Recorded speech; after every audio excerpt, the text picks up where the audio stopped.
Welcome students. अभी तक हमने पिछले लेक्चर में किसी स्क्वायर मैट्रिक्स का एडजॉइंट मैट्रिक्स फाइंड करना सीखा। अब उससे आगे बढ़ते हुए हम किसी स्क्वायर मैट्रिक्स का इनवर्स मैट्रिक्स कैसे फाइंड करते हैं, कब ये फाइंड किया जा सकता है, इसके बारे में पढ़ें। कल हमने पढ़ा कि जब भी किसी स्क्वायर मैट्रिक्स ए को एडजॉइंट मैट्रिक्स से मल्टीप्लाई करते हैं तो रिजल्ट आता है determinant of A multiplied by identity matrix. अब अगर मैं डिटर्मिनेंट ऑफ ए से इस एक्सप्रेशन को डिवाइड कर दूं तो मुझे मिलेगा a into adjoint of A divided by determinant of A equal to identity matrix. यानी इसको हम दो मैट्रिक्स की मल्टीप्लिकेशन की फॉर्म में लिख सकते हैं, क्योंकि ए एक स्क्वायर मैट्रिक्स है, एडजॉइंट ऑफ ए ये भी स्क्वायर मैट्रिक्स है और डिटर्मिनेंट ऑफ ए नंबर है। यानी कुल मिलाकर हम ये समझ सकते हैं कि ये और ये दोनों मैट्रिक्स हैं और इन दोनों मैट्रिक्स का जब प्रोडक्ट करते हैं तो हमें आइडेंटिटी मैट्रिक्स मिलता है। अगर हम इस मैट्रिक्स को शॉर्ट में कहें कि ये मैट्रिक्स बी है तो हम लिख सकते हैं कि matrix A into matrix B identity matrix. यानी दो मैट्रिक्स को जब मल्टीप्लाई कर रहे हैं तो आइडेंटिटी मैट्रिक्स आ रहा है।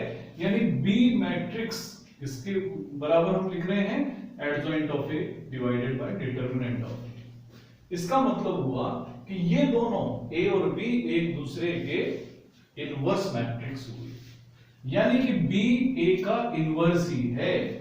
तो इसका मतलब हुआ कि ए इनवर्स कैसे फाइंड करना है कि एडजॉइंट ऑफ ए जो मैट्रिक्स हमें मिलता है उसको डिटर्मिनेंट ऑफ ए की वैल्यू से डिवाइड कर देना है। अब एडजॉइंट ऑफ ए हम कल सीख ही चुके हैं किस तरह से एडजॉइंट मैट्रिक्स फाइंड करते हैं। सिर्फ इतना काम करना है कि उसमें डिटरमिनेंट ऑफ ए की वैल्यू से डिवाइड करना। अब क्योंकि इसमें डिवाइड करना है डिटरमिनेंट ऑफ ए से, तो ये भी अब निश्चित हो जाता है यहां पर कि डिटरमिनेंट ऑफ ए की जो वैल्यू है वो जीरो भी नहीं होनी चाहिए, तब जाकर ही ए इनवर्स डिफाइन होगा। यानी दूसरे शब्दों में हम ये कहें तो हम कह सकते हैं कि जो हमारे पास मैट्रिक्स ए है वो नॉन सिंगुलर होना चाहिए। तो शुरुआत हम यहीं से करते हैं कि जब भी हम कोई मैट्रिक्स लेंगे उसका डिटरमिनेंट की वैल्यू चेक करेंगे कि वो नॉन जीरो है या नहीं है। अगर वो नॉन जीरो है तो ही हम उसका इनवर्स फाइंड कर पाएंगे।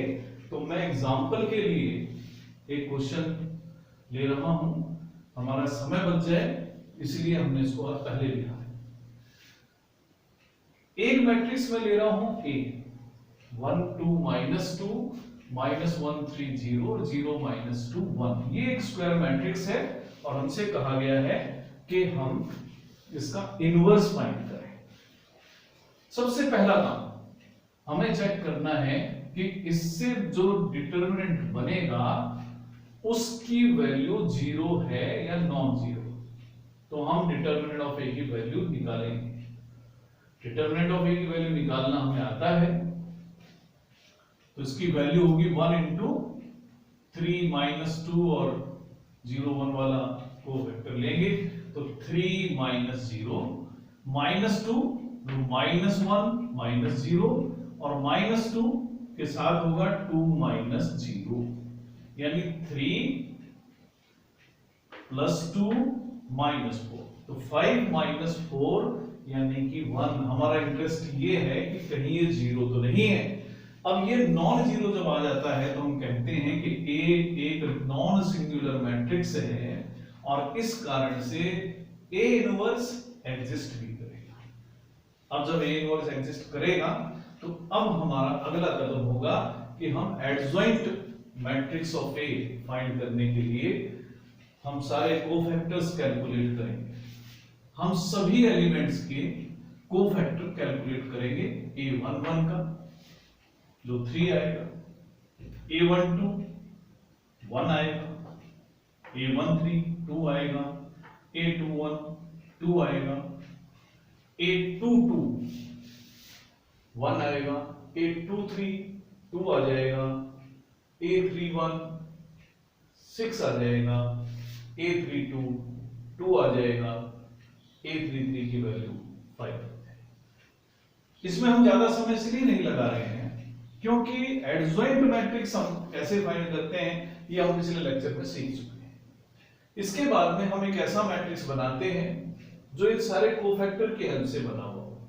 हम एलिमेंट्स को रिप्लेस करेंगे और उनकी जगह उनके कोफैक्टर्स लिख देंगे। तो ये हमने 3 1 2 2 1 2 और 6 2 5 ये हमने कोफैक्टर मैट्रिक्स बनाया और एडजॉइंट मैट्रिक्स इसका ट्रांसपोज होता है। तो फर्स्ट रो फर्स्ट कॉलम में कन्वर्ट करी, सेकंड रो सेकंड कॉलम में और थर्ड रो थर्ड कॉलम में। ये हमारा एडजॉइंट मैट्रिक्स हमें मिल गया। अब ए इनवर्स के लिए सिर्फ इतना करना है कि एडजॉइंट ऑफ ए लें और उसमें डिटरमिनेंट ऑफ ए की वैल्यू से डिवाइड।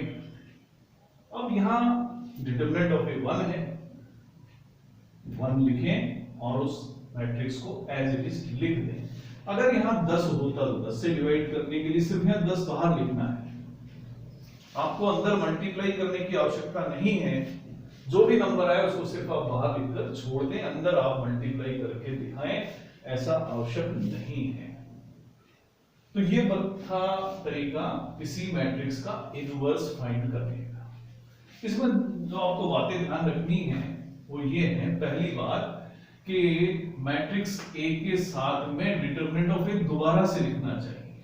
तो मैं आपको फिर याद दिलाऊं कि किसी भी मैट्रिक्स की कोई अपनी वैल्यू नहीं होती है, वैल्यू होती है उसके कोरस्पॉन्डिंग डिटरमिनेंट की, और वही डिसाइड करता है कि उसका इनवर्स एग्जिस्ट करेगा या नहीं करेगा।